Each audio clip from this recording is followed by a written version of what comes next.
How's it going, everybody? Brian Alberts and Dave Meltzer here, Wrestling Observer Radio. It is October 15, 2018, figure4online.com/wrestlingobserver.com. We got a lot of news to talk about here today. Tons of news to get into.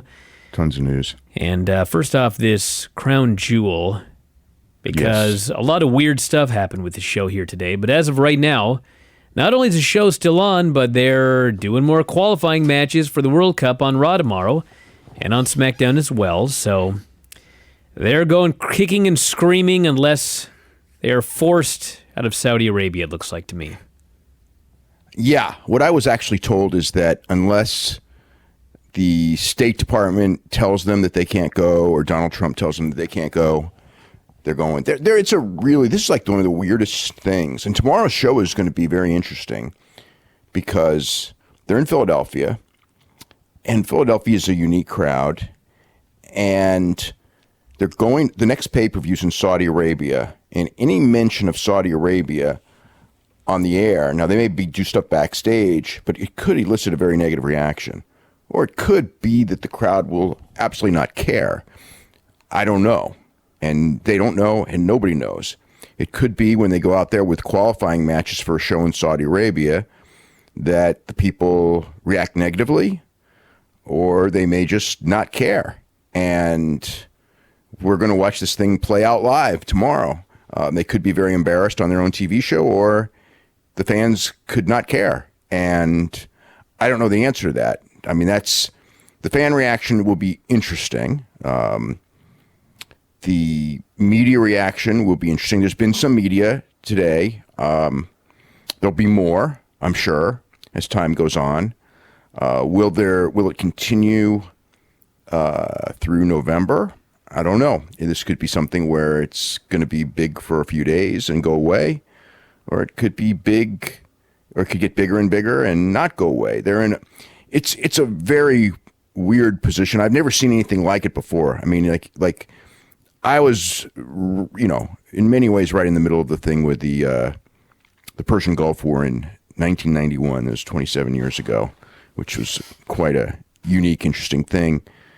And that was, that turned into a big thing. And historically, they had a show that they expected to do 100,000 people in, and they did about, was it 14 or 15,000 people? And it was oddly enough, this show also being moved to a smaller building, although for but that has nothing different to do. Reasons. Yeah, that the bigger building is just being renovated. That's like a non-story basically. They just didn't know. That's all Saudi Arabia. The moving from the 67,000 seat building to the 25,000 seat building is, and it doesn't matter anyway, because it's like, this isn't about selling tickets to a show. They haven't even put tickets on sale to the show because they're not selling. It's like the last one. I mean, the last one went from no tickets sold to 67,000 tickets sold in 2 weeks after tickets were put on sale. And then all of a sudden, no tickets were sold, or very few. I mean, there were tickets sold, but the place was filled with them. Most of the tickets weren't sold. And then all of a sudden, one day it was all sold out. And that's what's going to happen on this one. It's going to somehow be all sold out magically, no matter what. This isn't a show where a local promoter brings WWE into town and pays them a guarantee and then tries to equal that guarantee between sponsors and the house. The tickets they were selling were like, for $2 and $3. And I think the better seats were for like $5.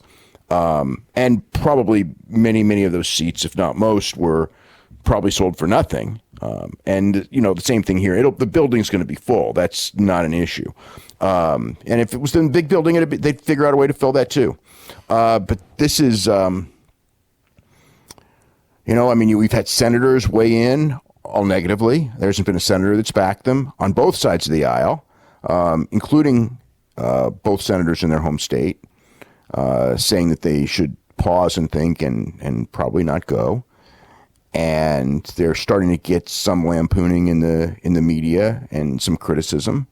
That will continue at least for a few days, but after that, I don't know. Under normal circumstances, I think that the idea would be that, we're going to do the right thing and we're going to cancel, but this is too big to do that because you're talking about a 10-year deal. If they cancel this show, probably the whole deal gets canceled. that's, $450 million or some incredible number like that. We'll find out in January. It's either like 450 million or almost $1 billion. Well, it's not going to be 2 shows a year. The contract was for 1 show a year, but they wanted 2 this year for whatever reason. And so, but the contract is for probably $450 million, which is a lot of money. There's going to be, they got their stockholder thing coming up soon, which is going to be interesting because you're going to have some people who only care about money, and they're going to go like, if you, don't drop this. And then there's other people who are going to think that like this is blood money and this is probably, a terrible look for the company. And it is. It's a terrible look for the company to do the show. It's a financial hit on the company that they can well afford, by the way, to not do the show. If they could not afford this, I suppose that you could do the Victor Quinones thing, where it's like, I'm hiring the murderer, Jose Gonzalez, because he's actually going to draw money for us. And I got to keep this company alive. And even though I know he's a murderer and he's a murderer, that's what I got to do to save my company. This is not about saving your company. If this was saving the company, it would be a lot more problematic. It's not. It's about perhaps raising the stock price. Perhaps it'll bite them in the ass. Perhaps there'll be sponsors who will, as time goes on, because sponsors are going to be alerted to this. Perhaps they're not going to care. Perhaps this is going to get worse and they're going to care. But WWE is bound and determined to do this show for obvious financial reasons. There's so many aspects to this that are just unbelievable. I mean, if they don't, you got a few storyline problems. What do you do with Shawn? He was going to come out of retirement for millions of dollars. There is no millions of dollars if he does this match at SummerSlam or Survivor Series, I should say. I mean, it's just the money's not there. It's not. So does he do it? Probably. Well, I mean, yeah. They could. No, but they won't. Yeah, of course they could. Yes. They could do it. Yes. They could do anything. They could afford it. Yeah, they could do it. But they're not going to do it.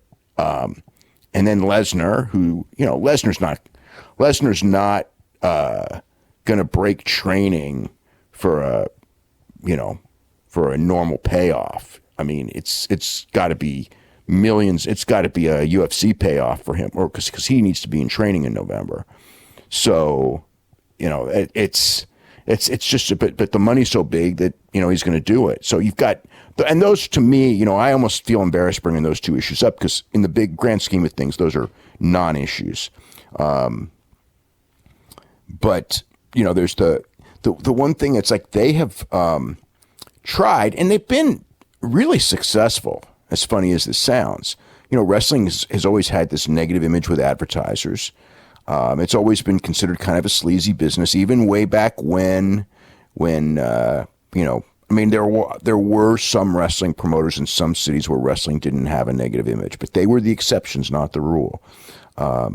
Wrestling's generally had a very negative image. It certainly had a negative image from the WWE standpoint, even though it had its popularity run in the 80s and even in the 90s. It was also, they still couldn't sell television ads for anywhere near the value of the number of viewers they were bringing in. And they're still behind in that, but they have gained in that in the last couple of years, thanks to all the help from NBC Universal pushing them and trying to, market towards women, even though that's kind of been a weird one. And by the way, the terrible decline in the ratings of Total Divas and the decline in women viewers is a story that's probably, at some point should probably be discussed as well, but not today. So you've got all this, but if they do this show, they're going to be seen as, really, the rep of the company is going to take a hit. It's going to take a hit like it took when Owen Hart died and they continued the show. And perhaps, I think that they're looking at the fact that, that they got a lot of negative publicity, but they survived. And with Benoit, which is the worst thing that could have ever happened to a company that I could ever conceive of, I could not have. If someone goes, what is the absolute worst thing that could ever happen to this business? What what would it be? And I would come up with something really atrocious and really horrible, but it would not approach what happened with Chris Benoit. And they had 2 rough months and some rough time after that, and they were called in front of Congress and all that. But in the end, they survived. And I think that that's kind of like the mentality that bad times will pass. We just have to ride it out. But this is one where, again, you don't know. You're playing a game, and no one knows the outcome because, you don't know. Again, the perception of the company that they've worked so hard to clean up will take a hit, and it probably, I think, will maintain a bad reputation for a long time to come. Will that mean that sponsors will back out? I don't know. That's tough. That depends a lot on the public. Will the TV deals? What will happen there? You don't know. I mean, they're desperate for ratings right now, and they're scared, and they believe that WWE will, maintain ratings, even though, who knows if that's another issue. So there's so much to this, but yeah, it's like, so Dolph Ziggler's going to be wrestling. Was it Dolph Ziggler's wrestling Drew McIntyre? I mean, we got Seth and Drew is one of the matches. Yeah, and then Dean Ambrose and Dolph Ziggler. And then Rey Mysterio and Nakamura coming up on Tuesday. And there may be another one on Tuesday, too. So, but yeah, I mean, what is the reaction? Or is, because I can't imagine on Raw tomorrow, because, the whole thing, it's like they have to either push or not push the show. And on the TV, my gut is they're going to push the show without ever mentioning Saudi Arabia. And I don't know if, they think that that's going to be good. I can't imagine them mentioning Saudi Arabia unless it's just backstage on television, not in front of the people. So, yeah, it could be, tomorrow could be a really interesting show. I don't know that they'll disgust people into tuning out, but stranger things have happened, and there's a lot of competition tomorrow night too. So, last week, they didn't have an all-time low because they had the pay-per-view bump. This week, there is no pay-per-view bump. They may get a little bit out of the curiosity of what the hell are they going to do. This year, this next couple of months is going to be, probably the most fascinating period in wrestling in a long, long time. And this one I didn't even expect to come in as part of it, but this may be the most of all. But yeah, we're going to have a really interesting Raw, and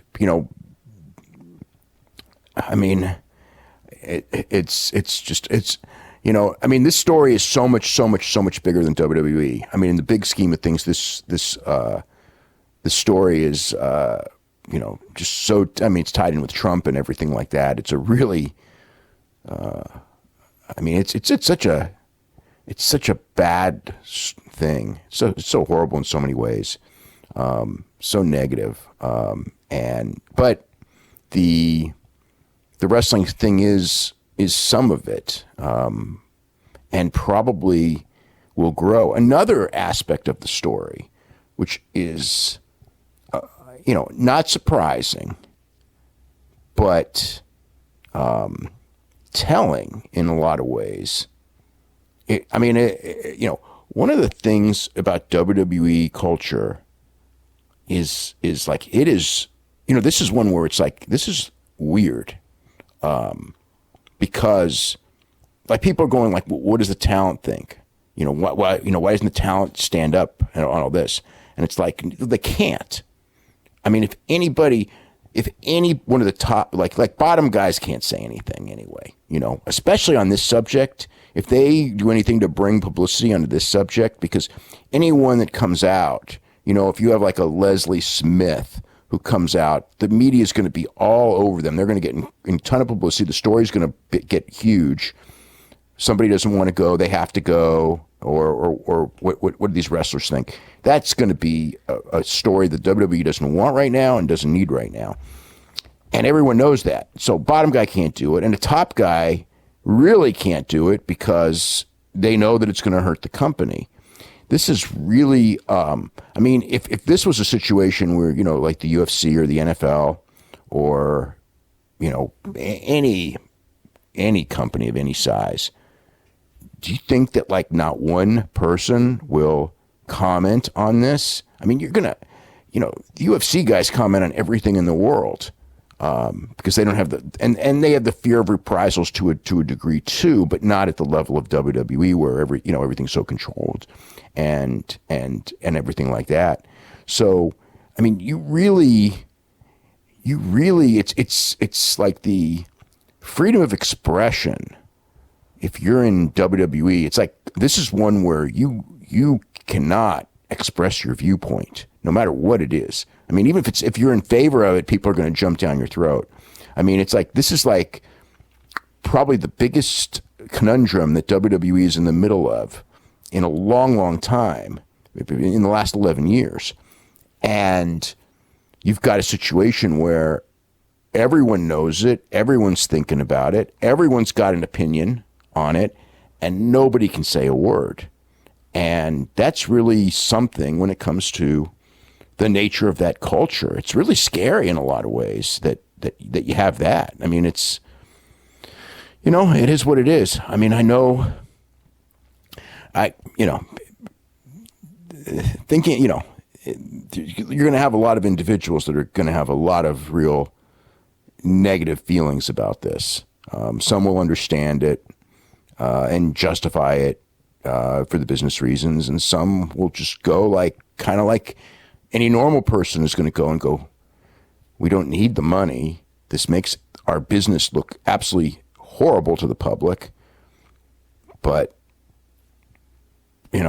it's, bringing attention to it will only make it worse. So, yeah, we're going to have an interesting couple of days. It's already started. Today was interesting enough, but it was, yeah, they're bound and determined. There are backup plans there that have been talked about, but they're absolutely bound and determined to go through with this for the fear of losing that deal. And they do not want to lose that deal. And money talks. And that's about it. Yeah. If they if the company, I don't think that I would probably favor them doing this under any circumstances.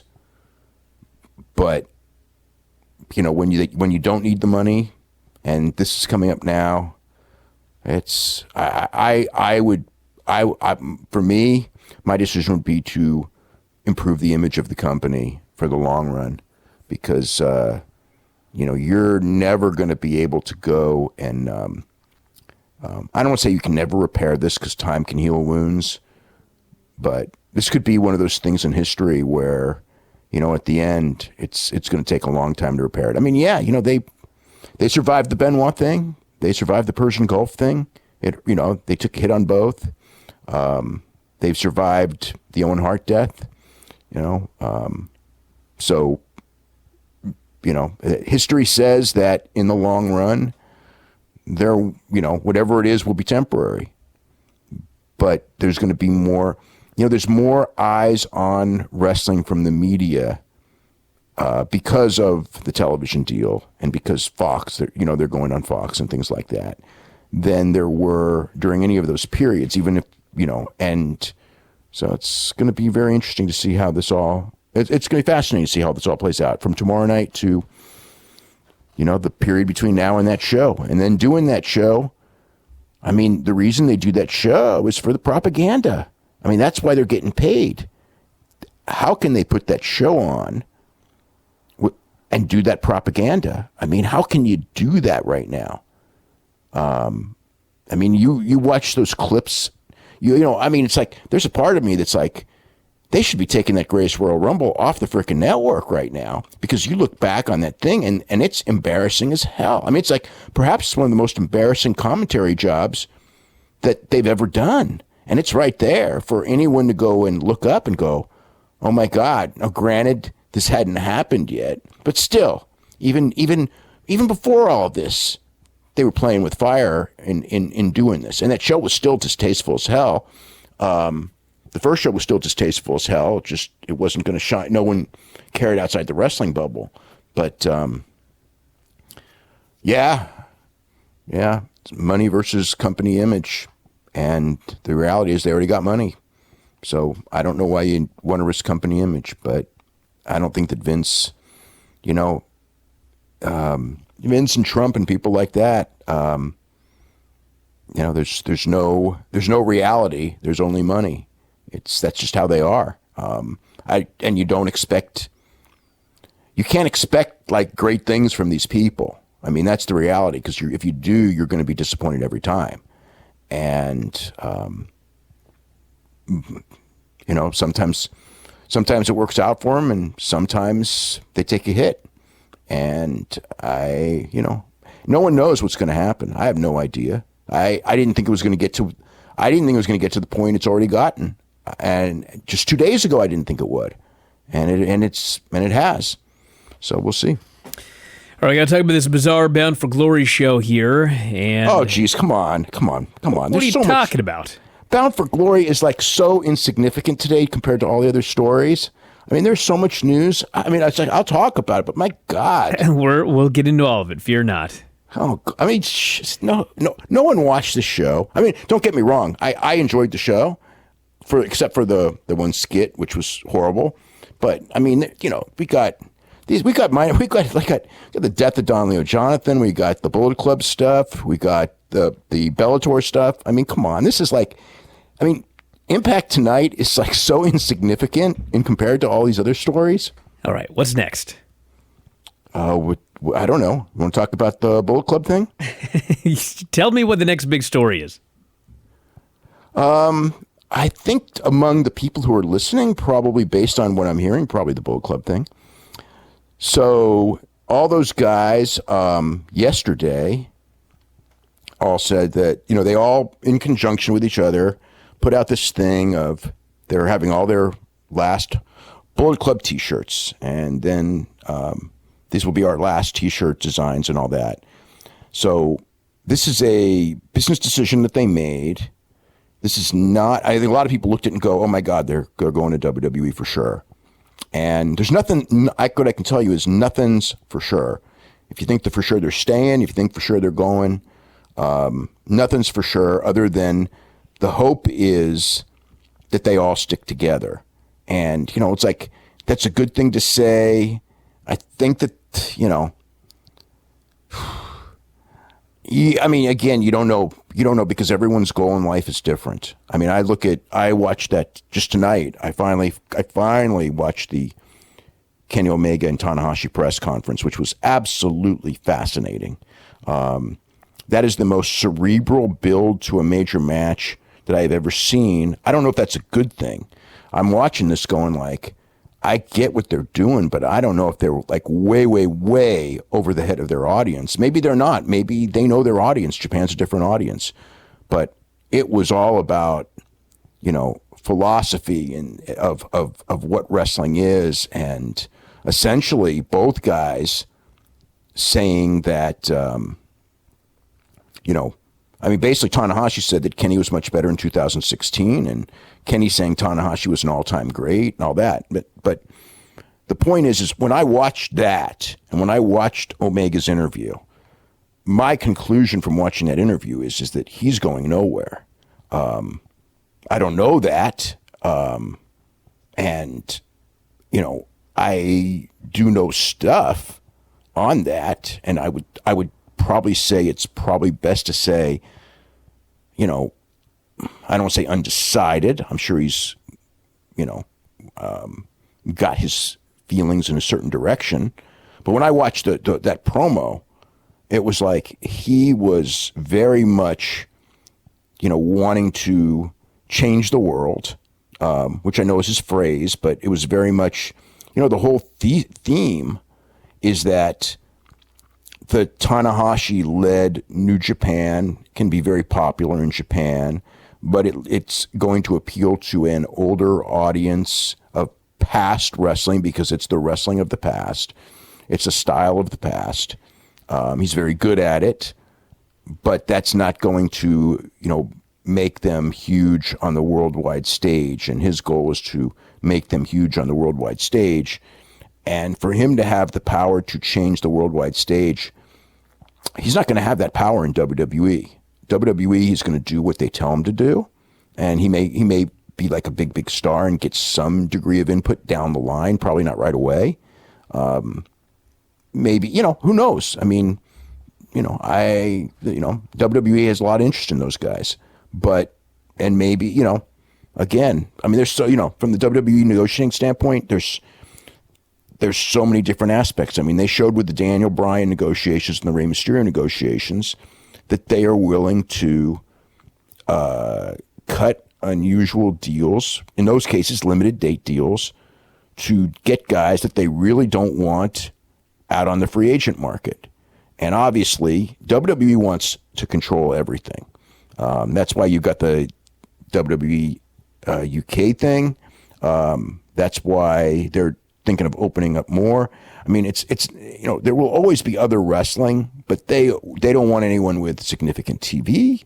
They don't want anyone that can be competition. They don't want to leave any little doors open for anyone to be able to jump in. Now, whether you can do that forever, I don't know. Who knows? I mean, the world will always change, but that's what they're trying to do. And, so, how far will they go to make this deal? That's going to be a very interesting question. They did go, Mysterio got the deal he wanted, obviously, because he's there. And, he didn't need to take the deal. He had leverage. He could go elsewhere. He could, he was set with New Japan for that matter. Bryan had plenty of options. They made the deal to keep him. And so I'm sure they're going to try to make the deal to get those guys, including, and Omega being the key of all of to all of them. So that's another thing to play, to watch play out. But, it's, those Bullet Club shirts sold like crazy. You see them in the stands at every WWE show. This is a very different thing. Obviously, they have an idea of marketing something different and trying to build a brand that they own the IP of, as opposed to a brand that New Japan owns the IP of. I don't know exactly what that's going to be, but that's another interest. It's going to be another thing to watch. Don Leo Jonathan. Yeah, Don Leo Jonathan was one of those mythical characters when I was growing up. And I saw him wrestle a few times, and you can watch on video on YouTube some of his matches. He was a very nimble, great athletic, big guy. He was probably 6'5". He was billed as big as 6'9". He was obviously not close to 6'9". When he wrestled Andre, they called him 6'9", 340 or something, or 320. But, he was probably 6'5". He was, when he was 280, he was in pretty damn good shape at 280. He was in good shape at 3. He was as big as 340, legit, at certain points in his career. And even then, he was doing nip-ups and things like that big guys of that era didn't do. He did walk the ropes. He did skin the cat. He did do drop kicks. Some of it, it's a weird thing because when I saw Don Leo Jonathan and everything I've seen of Don Leo Jonathan, what I saw never matched up to the myth.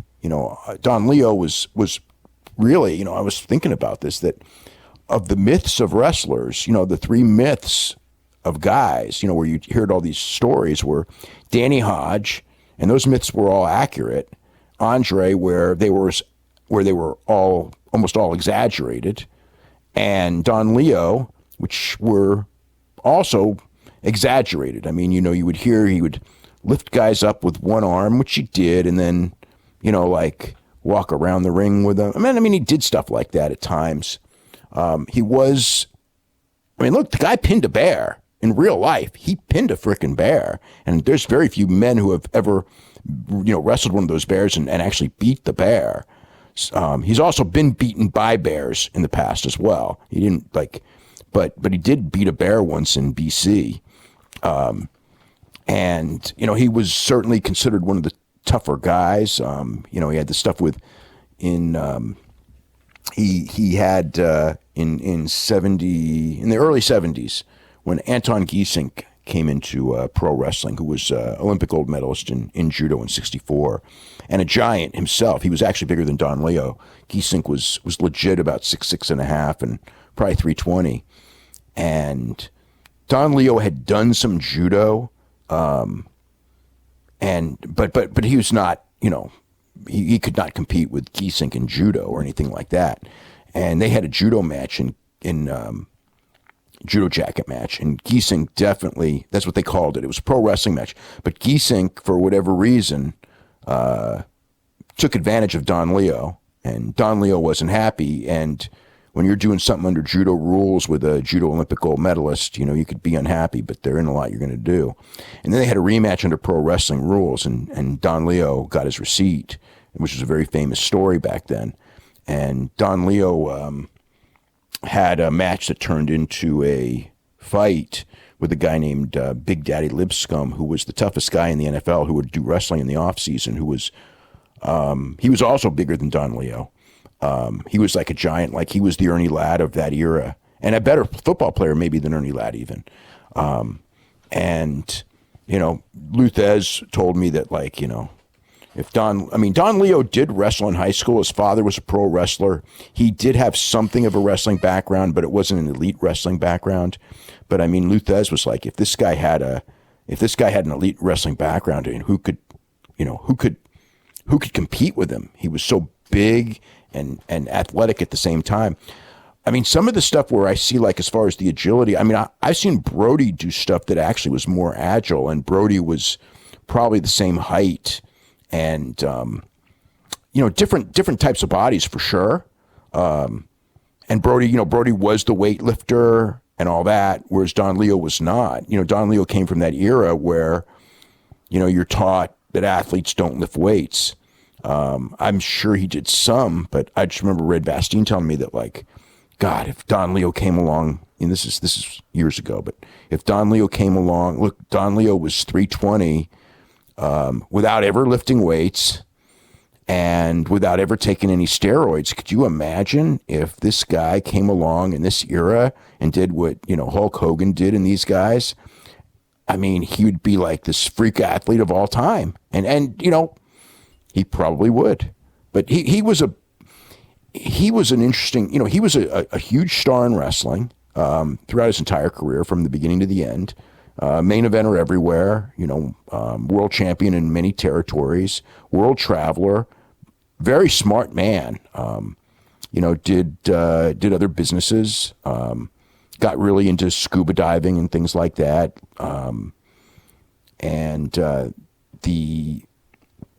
But he was I thought, a very weak interview, which probably hurt him to a degree. But, Bruno said that, I remember Bruno worked with him and said he was, the two guys Bruno raved about to me the most were Don Leo, Jonathan, just because he was so great athletically, and Ray Stevens because he was such a fantastic worker. So, and Bruno worked with everybody in the world. The wrestlers, when I first started going to wrestling in the early 70s, and we had Rocky Johnson in Northern California, he was very agile, great drop kick. Great flying head scissors, great drop kick, leapfrogs, back body drop, land on your feet type of stuff. He was well ahead of his time athletically, and actually very few guys I've seen ever. When it comes to drop kicks, I've seen very few guys match him when it comes to drop kicks, especially repeated drop kicks. I don't know if I've ever seen anyone. And I remember being wowed by Rocky Johnson, and the guys who were older than me at the matches would go, you should see when Don Leo was here, when Don Leo Jonathan was here, he could do the same stuff Rocky Johnson did, and he was 315 pounds at the time. But that was always it. It was always like the Don Leo stories. Like, they were like, they were like Paul Bunyan stories to me. And when I saw him, and granted he was in his 40s by this point, I never saw him do, Rocky Johnson drop kicks. I did see him drop kick. I did see him skin the cat once, which was a pretty impressive sight when you got a guy that big doing it. And saw some cool power moves. But yeah, he was, he was an all-time great without a doubt. He was, was he the most athletic big man? I mean, he was in the discussion, but it's like it's funny because you're supposed to say, oh my God, there was no big guy. But I've seen like Dijak and Keith Lee and Bam Bam Bigelow and Bruiser Brody and guys like that. Keith Lee's not nearly as tall, but he's every bit as heavy as Don Leo. Dijak is taller, or as tall or taller. And probably like if Dijak, ate like Don Leo did and didn't take care of himself, I bet you Dijak could get up to 320 pretty easily at his frame. And Dijak's agile as hell. Again, but it's younger guys and it's different era and everything like that. So it's not like, Bam Bam was much heavier and he did drop kicks and things like that. He was actually more light on his feet than Don Leo was. He wasn't as tall as Don Leo, but it's like I've seen guys that to me, were more impressive than the myth of Don Leo, but Don Leo in his time, he probably was an incredible athlete. And if he came along now, perhaps, again, with, modern training and all that stuff, he probably would be like a NFL superstar or something, realistically with his size and athletic ability. All right, this Bellator show Saturday night?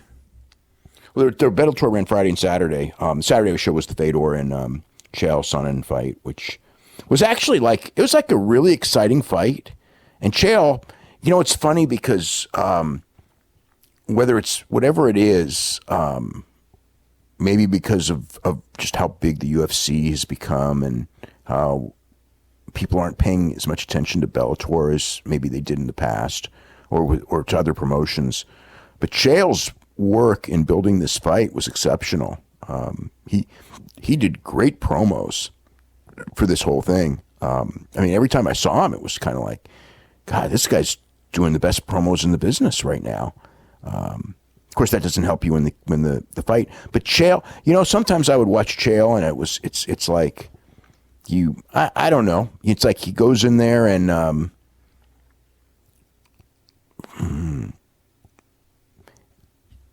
it's like he can be mentally broken, I guess, is the way to put it. And Fedor was throwing him around. Fedor has great hips, and he hit really hard. His punches were hurting Chael on the ground and standing. And Chael never quit. And Chael got takedowns, got reversed a few times. But Chael came in. He went in there, went face to face with him. They're both around the same age, so it's not like, it's like, yeah, Fedor's old now, but Chael's old too. And Chael brought him the fight until he was on the ground and he was just getting punched, and Chael wasn't moving and they had to stop it.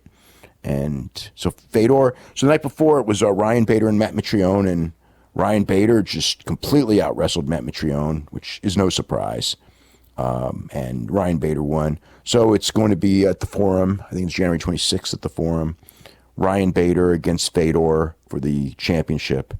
And it's 2019 and Fedor is in a championship fight. I would strongly favor Ryan Bader, but Fedor is very dangerous. The one thing Fedor has to this day, the thing with the heavyweights and everything like that is you lose speed, and that makes a difference. But you usually, if you train for power, you can pretty much maintain a great deal of your power. And Fedor has. He hits hard. Ryan Bader's gone through this whole tournament without getting hit. You should have seen this guy. He's just had a fight the next day. His face. He hasn't taken a punch, I don't think, That's what he said. He said he hasn't taken a punch. I haven't watched all of his fights, but he didn't take a punch. He didn't take any serious punches at all against Mitrione. So Ryan Bader's been pretty good at avoiding punches. He's a stronger wrestler than Chael at this stage, just because he's younger. But Fedor it's like Fedor doesn't have that wrestling background, but he's got a Sambo background, but he's got an MMA background and a judo background, and it's like, even if he gets taken down, he can reverse. If he gets taken down, he could submit from the bottom. It's not like, you just take him out and ride him out. Now, he's not unbeatable at all. He can certainly be beat. His chin is suspect. Bader just hit hard too. But if they're in a standing slugging contest, I'm going to favor Fedor in that one. But Bader certainly would have the chance to knock him out. But as far as an overall fight, I mean, Bader's going to go in as a favorite, but it's an interesting fight. Will Ospreay.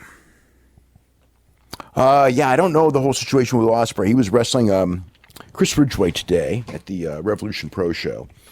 And let me just get my little notes on that. Okay, Chris Ridgway wrestles Will Ospreay.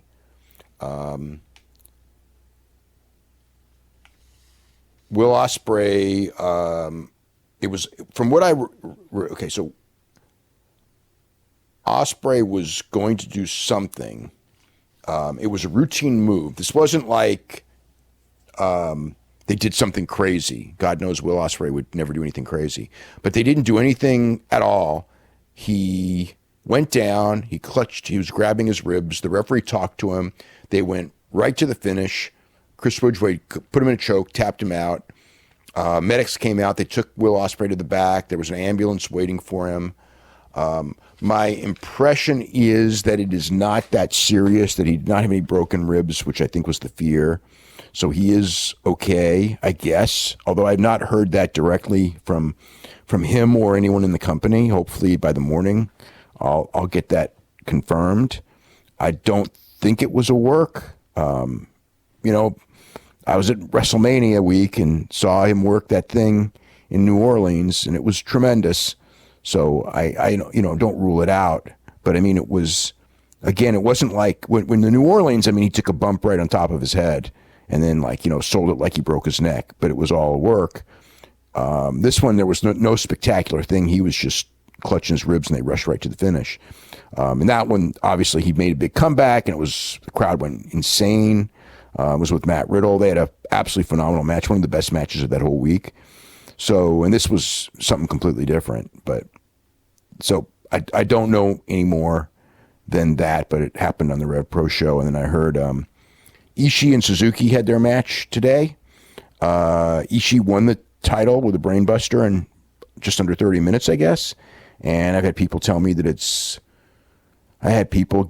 there were three incredible matches in the last couple days, which would be Elgin and Ultimo Guerrero on Friday, which I was going to watch that tonight, and then I got all transfixed into that Tanahashi press conference from last week that I'd never watched. And then that's from Marina, Mexico. And then what was the other one? Walter and Will Ospreay on Saturday at OTT in Dublin, which I did see Walter and Jordan Devlin, and that match was phenomenal. And I had one person after another tell me that this Ospreay-Walter match was significantly better, which I suppose it could be better. I don't know if there's such thing as significantly better than that one, but so that's, so I would presume, I know the Rev Pro match, Ishii and Suzuki, that should be up in a day or two, so I'll probably get to watch that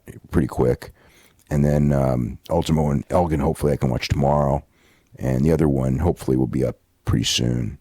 So, it's the year of incredible wrestling matches is when this thing's over, we're going to look back, maybe, who knows? Maybe it's just going to keep getting better. And we won't look back and go, what a year 2018 was. People look back at 1989 and they look at like some of those years, in the 1993 and 1994 or something like that.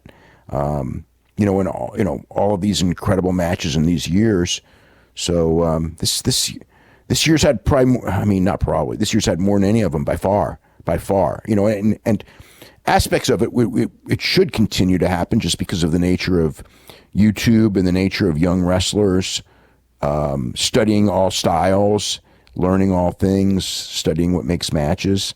I mean, it's going to be, it's really been elevated greatly in the last couple of years, and it's probably going to continue to be. I mean, in all aspects. I mean, like when people go, these guys have no psychology or whatever, it's like they're in a guy. You could not find a guy in any era who can match Tanahashi when it comes to that. Athletically, you know, the guys now are well ahead of any other era. You know, so, you know, brutality. I mean, like they talk about like Johnny Valentine hit hard, which he did, or Chris Benoit hit hard. But I've been in live shows with Walter, and, you know, when it comes to a big guy doing a big mean guy match and everything like that involving hitting hard, I mean, he's scary. I watch him, what he does to these guys. I don't know how they take it and want to do it, but they do. They're willing to take it.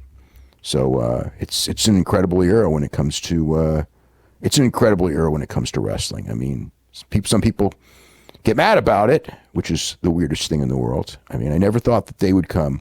I never thought the day would come where wrestling, the quality of wrestling would get so good that people would be bitter about it. But it's happened. Are you ready for Bound for Glory? Sure. All right, what do you think of the show? I loved the first match. I thought it was just a great way to open the show. It was loads of fun. All four guys in their own way. It was Rich Swann and Willie Mack. God, Willie Mack was great. And, you know, Rich Swann's always good. And against Matt Sydal, who's a super talent, and Ethan Page was so good. He was always in the right spot. He based guys good. I mean, this was just a fun opener. I thought that the main event was very good. Johnny Impact beating Austin Aries for the title. I liked that match. I like Taya and Tessa Blanchard. I thought it was a real hard-hitting, real physical match. There's something missing. Like, I didn't think it was like a great match. I thought it was very good, but I don't know exactly what was missing there. The skit with Su Yung and Allie and Kiera Hogan, I thought was just horrible. I mean, I like a show where you have a lot of different elements to the show, but that element I just thought was just a complete miss. I thought that, like, you do this complete, you know, she's going into the undead world. I mean, the idea is that Jim Mitchell got Allie a ticket to hell, so she was going to go to hell so she can save Kiera Hogan, who was in a casket somewhere in hell. So she goes to hell and goes out there, and Su Yung is residing there, I guess, and she has an axe and a baseball bat, and she kills Su Yung at least 2 or 3 times. I think 3 times. And every time Su Yung comes back from the dead anyway. And so the killing her isn't working. But anyway, she manages to get Kiera Hogan out of her casket, and she wants to go back to our world. And Jim Mitchell goes, well, I promised. Jim Mitchell was residing down there and goes, I did promise you that I would get you here, but I never promised you I would get you back. But somehow, I guess there's this casket that if they could open up, and it was locked shut, that if they could get in there, it's kind of like one of those things in Star Trek, you know, those, what are they, transporters, right? In Star Trek? You're asking the wrong guy. You never watched Star Trek? No. I mean, I've seen it once or twice, but... You never went to any of those movies? Nah, I was not a Star Trek fan. Oh, my God. Okay, well, anyway, transporter. For everybody else who knows what a transporter is, I guess that this casket was supposed to be a transporter, but it was locked shut. And then all of a sudden, Rosemary showed up, and Rosemary got into this intergalactic fight with the now undead, once again, Su Yung, and somehow got them into their casket. And Allie wanted Rosemary to come with her, because she wanted to come with her, and Rosemary didn't come. And then they finally showed up, and they got to Earth. She saved Kiera Hogan, and Allie wanted to go back to get Rosemary, but I guess she couldn't do it. And if that sounds preposterous, it was much worse than it sounded. And then immediately after that match, this match is over. Immediately afterwards, Johnny Impact and Austin Aries go out there and do a match.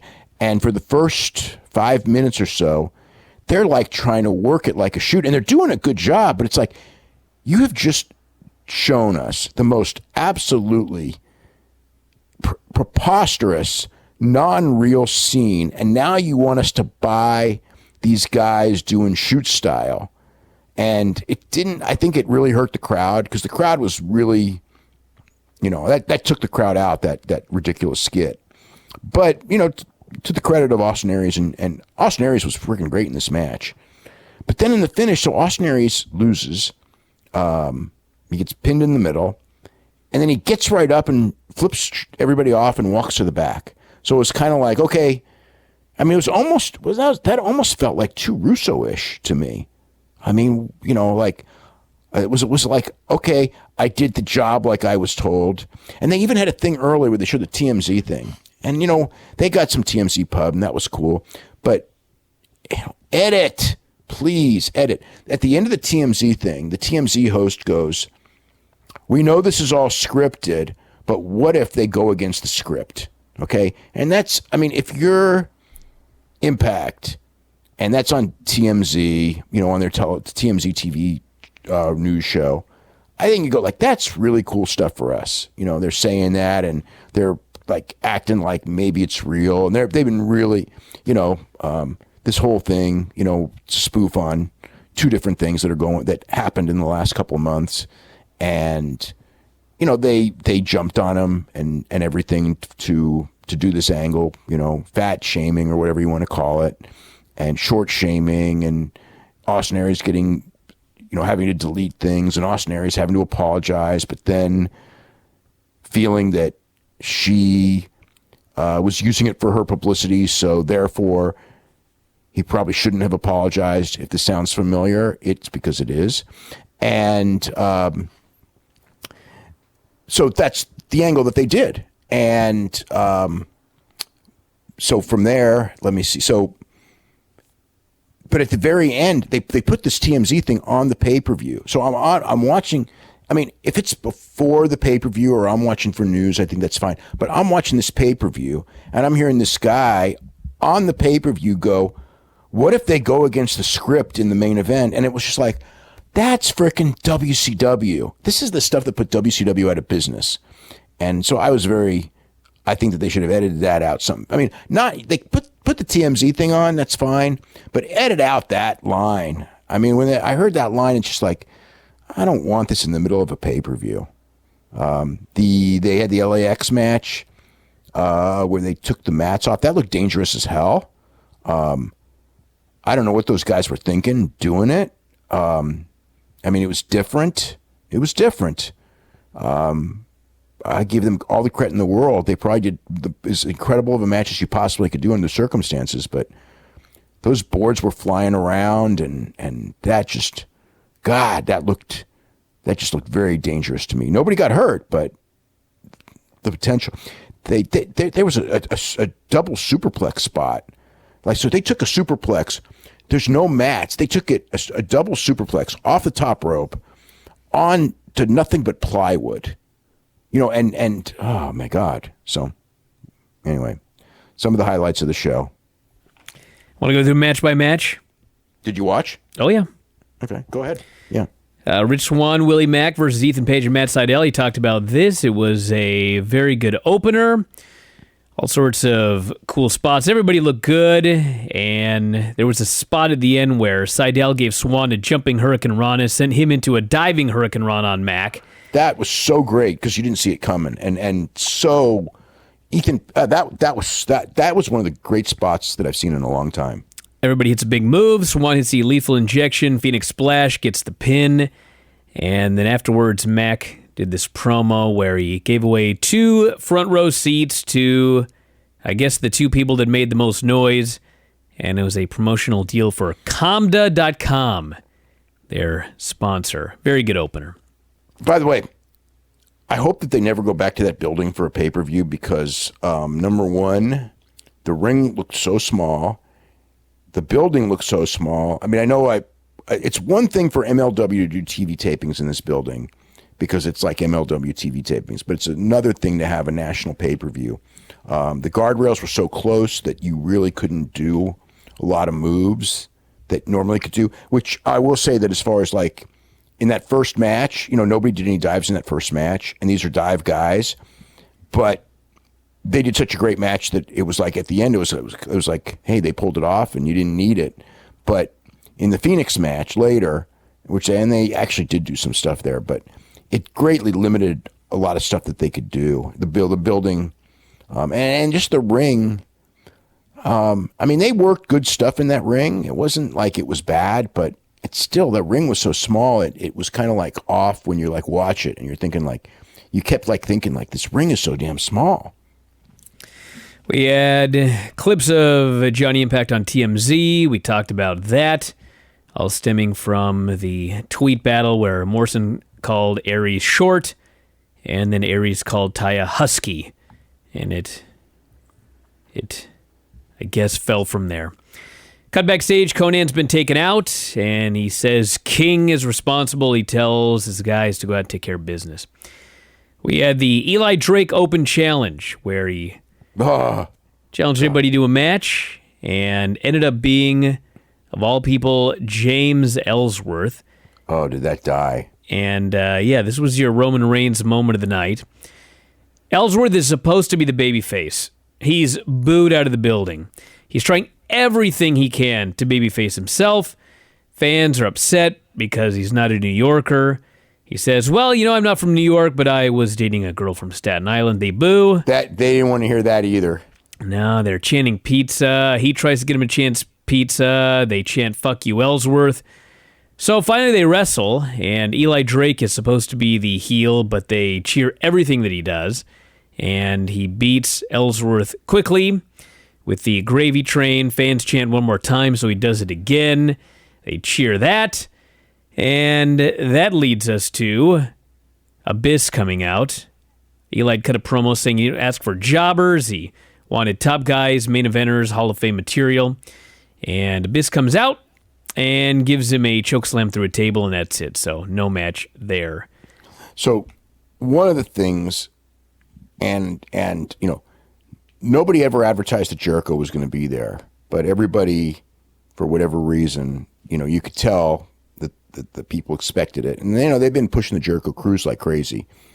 And I think people all expected that Jericho would be the guy. And so, I mean, no matter who it was going to be disappointment. But when you're going in there and you're thinking it's Jericho and you get James Ellsworth, that's probably one of the reasons for that reaction. I'm of the impression, somebody told me that the guy was going to be low key. I don't know that. I do not know that factually, but I was sort of told that, which I think probably would have gone over better than James Ellsworth. James Ellsworth, and it's all the chin jokes and everything like that. It's like, I always liked James Ellsworth on WWE, and I think that if you bring him to an indie show, because, like for kids who've seen WWE, it's cool to have him.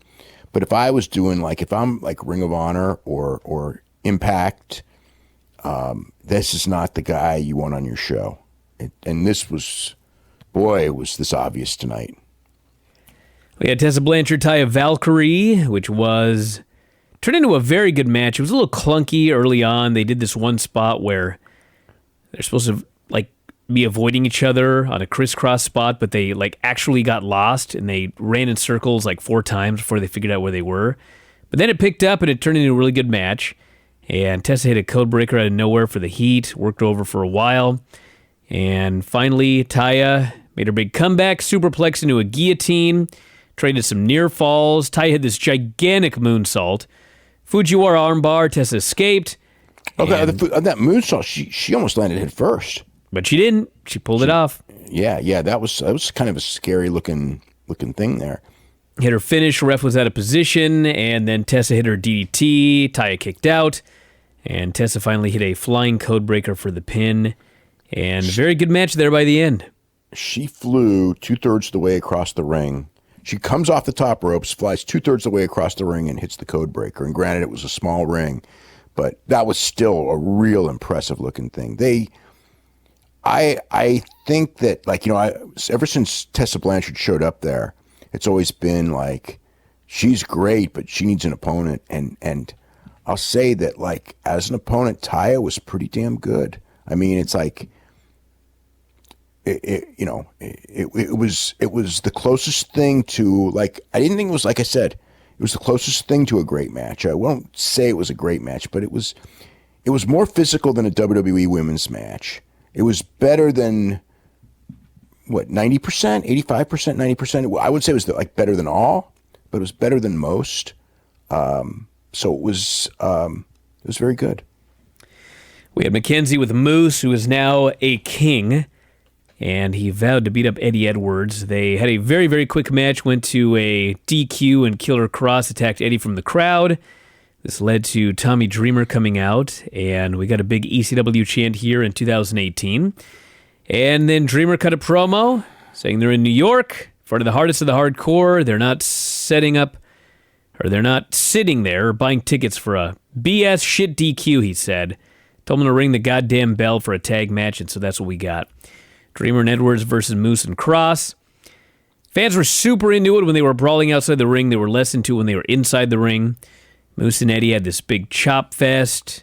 Eddie hit him with a blue thunder bomb, which was pretty impressive. And Tommy hit a cutter on Cross, got the kendo stick, but then Moose got a hold of it, went for a wild swing on Eddie. Eddie ducked, rolled him up for the pin, and got the win. Afterwards, the heels beat up Eddie, which was actually how this whole thing started, and then just killed this guy with a powerbomb on the apron and left him for dead. Oh, that powerbomb was sick. Yeah. Yeah, the crowd was into the match.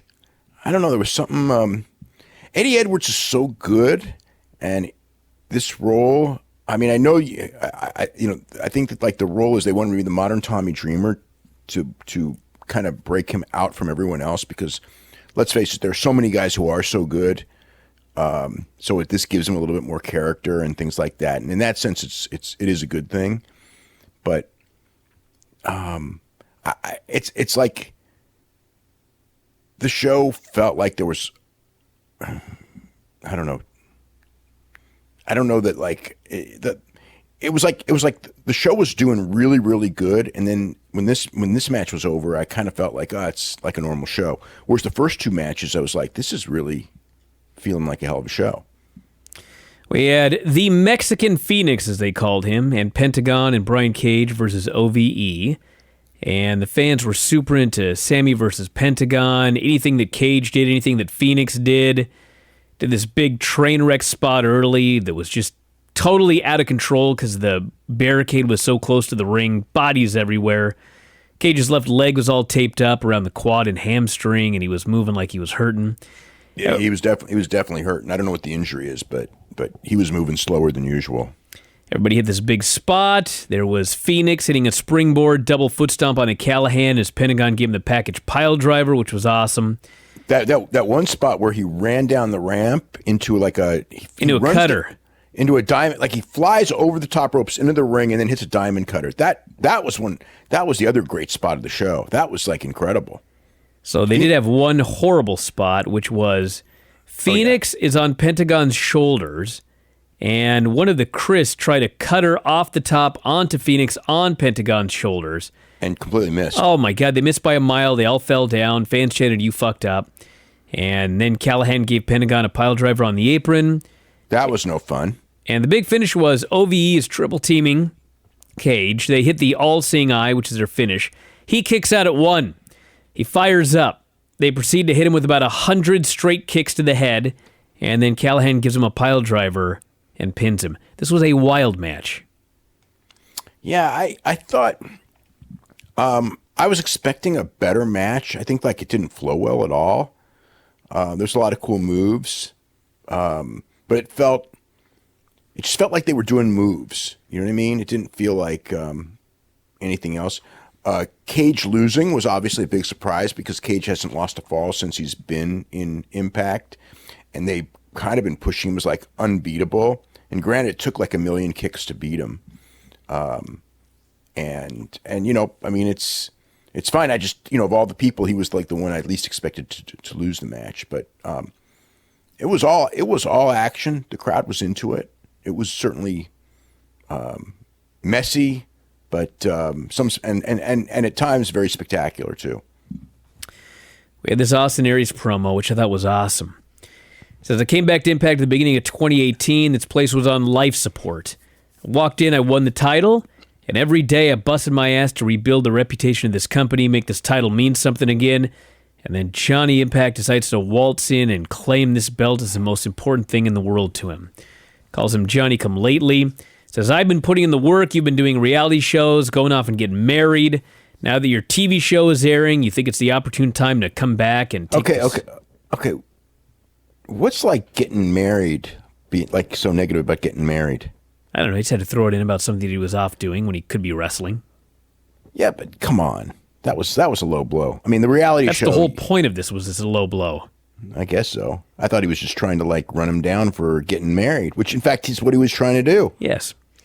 So he says, Morrison told him at the press conference, it's always about you, Aries. And he says, well, everywhere you go, you take the last name of that place to make it all about you. It's supposed to be one-on-one, but now it's personal. I don't trust you. I don't trust management. You say you're going to leave your men in the back, or I was going to, but things have changed. I'm going to have my guys come out to ringside. You can bring your wife to ringside. I want her to see me expose you tonight. He says it's not a reality show or a shitty B movie. It's what I've dedicated my life to. It's not a game. Good build for the main. Yeah, Aries was tremendous all night. LAX versus OG's Concrete Jungle match is noted. There was no canvas. There was no padding. There were no turnbuckle pads. Although that never came into play at all. It was the boards, the ropes, metal everywhere. Hernandez busted open immediately. That was from what, a garbage can shot? I have no idea. I think it was bleeding all over. It was a garbage can lid shot, and he's bleeding from the side of his head, yeah. These boards are bouncing all over the place. There's holes in the ring. The ref is he's constantly just trying to fix the ring. And there were dives. There were bumps on the wood, which was crazy. There were more bumps on the wood. I mean, like there were several bumps on the wood. Like, it wasn't like you built to one. No, there were dudes falling into holes in the ring. And finally, there was a superplex under the wood. LAX gave it to Hernandez. That was crazy. That was insane. Think about that. That was insane. And then Conan hits the ring, runs wild. LAX hits the street sweeper on King, gets the pin. This was one of the craziest and potentially most dangerous matches you ever saw. And it didn't involve light tubes, thumbtacks, fire. It involved basically a really shitty ring. So that's the story. Yeah, They did a hell of a job. They're out of their minds. The guys did a great job in the match to make... I mean, a match like that easily could have been terrible. Easily. And it wasn't. But I hope to never see another match like this again. Because it's like a handicap, you know what I mean? It's like, I know they try to do something different, and it was. But, like, I hate when the match is something like a stipulation is supposed to in some way make the match more exciting. And in this one, it was more like, who's going to take the wrong step, and miss the board and fall down. And no one did, because everybody was so careful moving, because you had to be. And somehow they pulled it off. But it's like a scaffold match, you know what I mean? It's like, it can be exciting the first time, but ultimately it sucks. And this one didn't suck, but it was, yeah. I mean, it was the wrestlers were handicapped in making the match, and somehow they did a great job with it. And we had the Undead Realm match, which when they first announced it, I thought it was just going to be some goofy match with coffins around the ring. It was a Lucha Underground skit, and maybe even wackier than a Lucha Underground skit. And it was really about the same. But that's one of the reasons I stopped watching Lucha Underground, was stuff exactly like this. And many people stopped watching Lucha Underground. I mean, that's at the least problem. with Lucha Underground, like the whole thing was, it was all supposed to be like that. This is like a professional wrestling program where the main event, we're supposed to believe these two guys are shooting on each other, and it's preceded by this. Yeah, I know. That's totally wacky. Agreed. And boy, was this wacky. And hey, if you like wacky in your pro wrestling, you would like this. If you do not like wacky in your pro wrestling, you would not like this. I don't mind wacky, but I didn't like this. This was exceedingly wacky. I thought it was again, especially because of the tone of where they were going with the main event. It made everything out of context. But I wasn't entertained by it. And that's the thing. I mean, I was entertained by Jim Mitchell just because he's Jim Mitchell for a couple seconds. But once they got into hell, nothing there entertained me. I mean, it's like, what? I could watch a horror movie and watch you cut a guy up with an axe and then he keeps waking up from the dead. It's just not. It's like that's not what I'm watching wrestling for. Is to see like real, like I want to see a horror movie. I can see a good horror movie. You know what I mean? It's like it didn't work. And I got the impression when they came back from it, the crowd in the building was taken way down by it too. And a Johnny Impact promo saying maybe if Aries could get the kind of attention he was getting, TMZ would have called the office and asked for him. And he mentions that TMZ wouldn't even have called if Aries hadn't done those stupid tweets in the beginning, making fun of his wife. And he said Aries was a short, narcissistic asshole. The best way to hurt him was to take away the thing that validated him, his championship. Do you know why Aries lost so much weight? I presume it's to help sell his vegan book. Oh, okay. I mean, I don't know. He was out there, and so the first thing I noticed was like, man, he's way smaller than I remember him. I mean, and I've been watching the TV, so it's like it's all happened in a short period of time. He just looked. I mean, he was great, and there's nothing negative about it. And it wasn't like he looked unhealthy. He was just way smaller. Well, he's pushing his new book about vegan dieting, and he's shredded. He's smaller, but I mean, he's in great shape. 40 years old, so yeah, I'm sure he's using that as part of his marketing for the book. So they have this match, and first few minutes is their attempt to have a shooting match, and neither of them are shooters, and so it's really weird. It's just like it's like a schoolyard fight more than it was like a UWFI type of deal. They tried to do UWFI, and they but like Johnny knew how to do or attempt a double leg, and Aries knew how to attempt a guillotine, and those were literally the only things that they could do aside from like kick and slap at each other, and there was a lot of falling down. But they did a lot of they did a lot of falling down, and they did a lot of like mat stuff, like traditional pro wrestling mat stuff that was, but shooter, like. That's not fake looking. They went in that for several minutes until finally they did a whip, and it's like, oh, well, it wasn't. There was something they did before the whip. I forgot what it was. They locked up. Well, the lockup was okay. There was something else where they like do a thing where they distract the ref or something. I don't remember. I think the first thing was there was a whip into the ropes, and then there was a pescado. I guess a shoot pescado.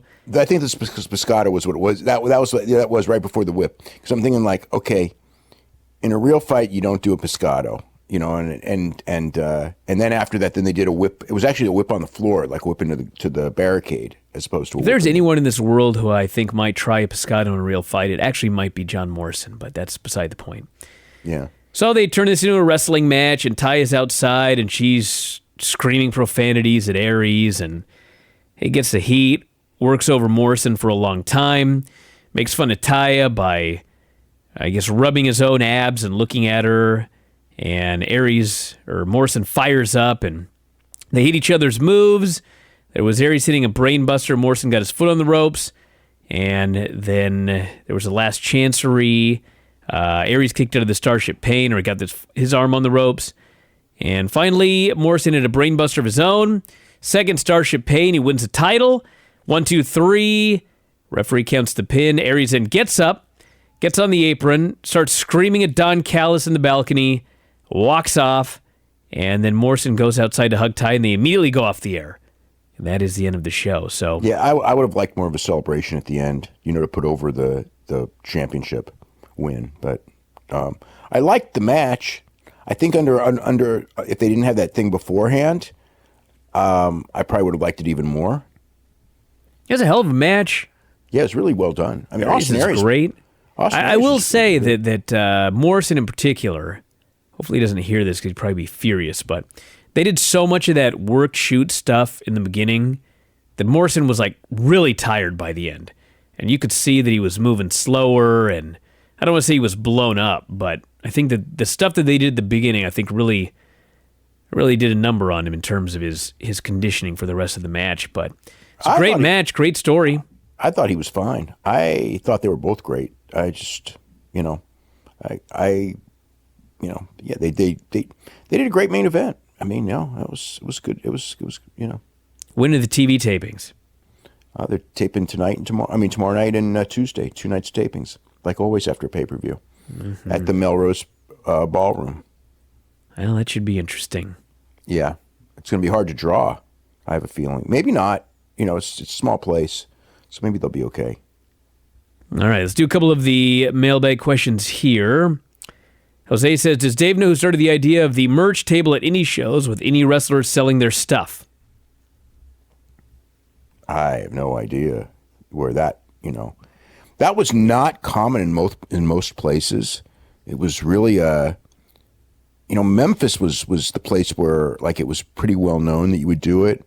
But in most places they tried to keep the wrestlers away from the crowd, because they thought it devalued you for meet and greets and things would devalue the talent, so to speak, from doing stuff like that. So I don't know, but Memphis had a very different mentality than everybody else, so it could have been there. This person wants to know, what are the reasons that Vince picked Stephanie to have the main power position in the company over Shane? We know this is why he left in 2009, but this started as early as late 2000 when she was chosen to become head of creative, even though she had less experience than Shane. Vince thought she was better, and most people did. So, most people think that she understands the business better, the better of the two. So that's why, and Vince is one of those people. This person says, does Dave know Mauro Ranallo's situation with Bellator, and if it means Mike Goldberg will be the main guy going forward? I don't know, but so Mauro Ranallo did a tweet saying that he was looking to call MMA in 2019, and he's a free agent. So that made me believe that his contract is coming due. But I don't know. He didn't work either show this weekend. He did work with the previous big show in San Jose. So I guess I could, by saying that, it makes me think that his situation with Bellator is in jeopardy, but I don't know. I will ask that question in the morning. This person here says, Ring of Honor New Japan Global Wars Tour is in less than a month. There is yet to be an announcement of what New Japan talent is appearing. Do you have any idea what the holdup is? No, but it's part of a pattern. They used to be so organized, and these things used to be decided way ahead of time. And I hope it's not a bad sign. But yeah, they used to be everything's so far in advance, and now either it's not or they're not announcing it, but I don't think it's a good thing. This person here says, why was Cody never pushed as a top guy in WWE? How did they see him now? Should he even go back to WWE? They didn't, he had a chance, and then, in that evolution, not evolution, but what was it, legacy group, he got a nice push for a time, and then they broke up, and, he had his hits and misses, and then he got that Stardust character, And that was not a good thing for him in the long run. I mean, short run it was okay, but it went too long, and he was certain. Then they gave up on him, and then he left. As far as, I mean, you never know. You know, I mean, it's like, what do they think of him? It's like the people who watch him now. I mean, I'm sure they think that he's done an incredible job of getting himself over, which is the name of the game. It will. I'm sure he can. I'm sure that he can come back and get a great deal to come back. Obviously, but it doesn't necessarily mean anything because, you know, with Vince, I mean, you know, just watch Vince. You know, Vince may, you know, push him to the moon for 3 weeks, and then you know, none of that, you know, because to Vince hasn't seen any of this stuff. So to Vince, it doesn't matter, and Vince is the guy making the move. So, you know, making the key creative decisions. So all that stuff doesn't matter. He could be told, oh, the guy's improved his persona really a lot, and he carries himself like a superstar and main eventer. And Vince may go, okay, let's do something with him. And then Vince may decide 3 weeks later, that, you know, look at, he's Mojo Rawley, you know what I mean? Or one of these guys that gets those pushes, and then, you know, Chad Gable, you know, I mean, Bobby Roode, whatever. And then you see they just end up, you never know. You never know with WWE. There's no guarantees.